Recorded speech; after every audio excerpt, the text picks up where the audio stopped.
അതിനൊരു എക്സാമ്പിൾ പറയുകയാണെങ്കിൽ ഇപ്പം ഫസ്റ്റ് അതിനുശേഷം ജിം സ്റ്റാർട്ട് ചെയ്തു, ഒരുപാട് കാര്യങ്ങൾ ചെയ്യാൻ തുടങ്ങി. പക്ഷേ പെട്ടെന്ന് ഇതുപോലെ ഒരു ഫ്രാക്ചറായി. ആൻഡ് ഞാൻ ഭയങ്കര സ്ട്രെസ്ഡ് ആയിരുന്നു, ഡിപ്രസ്ഡ് ആയിരുന്നു.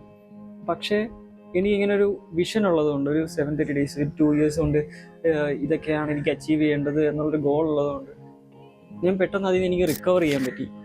അതിനുശേഷം ഞാൻ എന്താണ് ചെയ്യേണ്ടത്, ഞാൻ എങ്ങനെയുള്ള വീഡിയോസാണ് ചെയ്യേണ്ടത്, അതുപോലെ തന്നെ ഇപ്പോൾ കണ്ടന്റ് ക്രിയേഷൻ എടുത്താലും വീഡിയോസ് എങ്ങനെയാണ് മേക്ക് ചെയ്യേണ്ടത്, അതിന് പല പല ടൈപ്പ് ഓഫ് കണ്ടന്റുകൾ എങ്ങനെ ചെയ്യണം, അതിനെക്കുറിച്ച് പഠിക്കുക. അതുപോലെ തന്നെ പേഴ്സണൽ ഡെവലപ്മെൻ്റ് ആയിട്ടുള്ള കാര്യങ്ങൾ ചെയ്യുക. ഞാനൊരു റീഡിങ് ഹാബിറ്റ് ഉള്ളൊരു വ്യക്തിയാണ്, പക്ഷേ അത് കൂടുതൽ എങ്ങനെ പ്രൊഡക്റ്റീവ്, അതെങ്ങനെ എഫക്റ്റീവായിട്ട് കൂടുതൽ റീഡ് ചെയ്യാം, സെൽഫ് ഡെവലപ്മെൻ്റ് ഉള്ള കണ്ടന്റ്സ് എങ്ങനെ കൺസ്യൂം ചെയ്യാം, അത് നമ്മുടെ ഗ്രോത്തിന് എങ്ങനെ യൂസ് ചെയ്യാം, ഫിനാൻഷ്യൽ മാനേജ്മെൻറ്റ്, ഇതുപോലുള്ള ഒരുപാട് കാര്യങ്ങൾ എനിക്ക് ഈ ഒരു 100+ ഡേയ്സ് കൊണ്ട് തന്നെ പഠിക്കാൻ പറ്റും.